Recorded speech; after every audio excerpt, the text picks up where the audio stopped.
Wow, last night was brutal. 10 dead, 200 injured in Iranian barrages. A lot of people are underestimating Iran. If Iran had that window of opportunity that Hamas had on the 7th of October 2023, wow, do you know the damage they would have caused?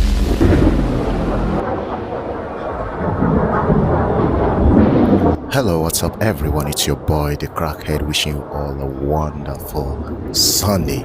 Wow, last night was brutal. Personally, I did not hear when the siren was sounded. Only at 3 a.m. I heard boom, and then I was like, what is going on? That was when I heard people running down to the bomb shelter, and I picked myself up. I didn't even lock the door. I ran down, not knowing that Moran took Lishai and was calling me when the siren was on. I didn't hear because when I sleep, I go into a very deep sleep, like as if I'm in a trance. But anyways, thank God, the first explosion I heard did not get to me. It wasn't here in Petah Tikva, but it was close. Let me just read the headlines. The Jerusalem Post says, Tehran is ablaze. Israel strikes massive oil depot near Iranian capital. Fire rages. From Jerusalem Post, 6 killed, over 130 wounded in Israel from Iranian fire. IDF says soldier killed in Gaza combat. Again, the Jerusalem Post. U.S. military intercepts Iranian missiles, drones aimed at Israel. This is from the Times of Israel. 4 women killed when Iranian missiles hit Tamra near Haifa. Again, from the Times of Israel. 2 more bodies recovered at scene of Bat Yam missile strike, bringing toll to 6. Again, the Times of Israel. 10 dead, 200 injured in Iranian barrages. Rescuers scramble to find some 20 missing people. Before I go into the main thing I want to talk about, because right now it's as if Iran is lifting up their shoulders. Yes, we have done it. We have targeted them. We've caused problems here in Israel. Right now, they are saying that the missiles they are firing into Israel is maneuverable. What does that mean? It means that even if the Iron Dome targets a particular missile, they somehow can maneuver that missile so that the Iron Dome will not target that missile.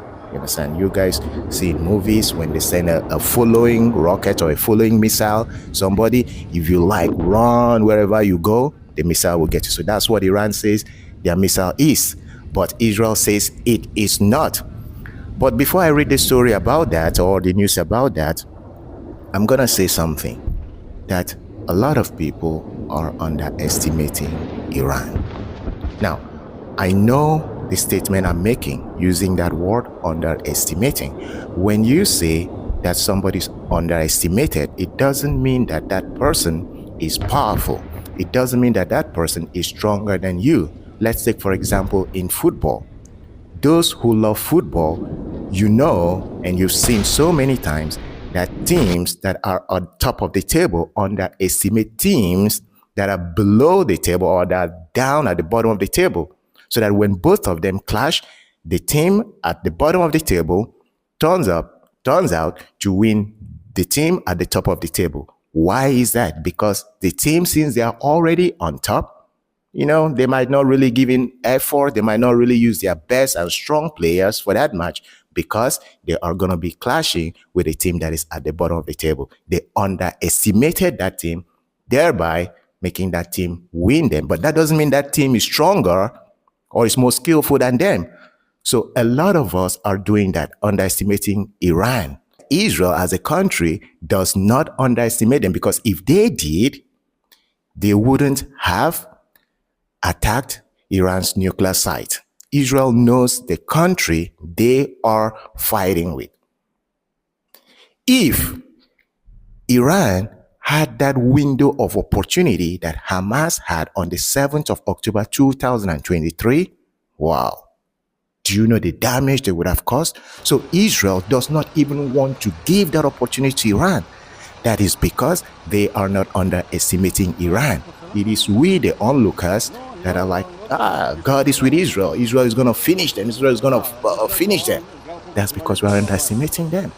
Whereas, as I've already pointed out, that these people are fighting like cowards.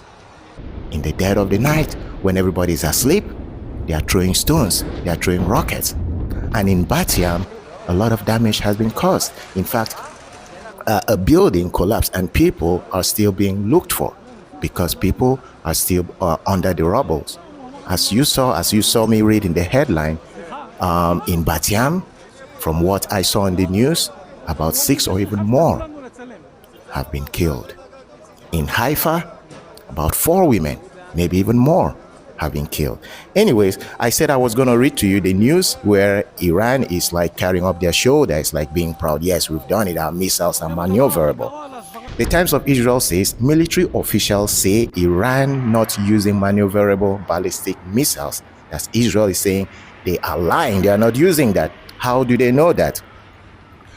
Contrary to claims by Iran, Israeli military officials say the missiles launched at Israel by Iran are not maneuverable.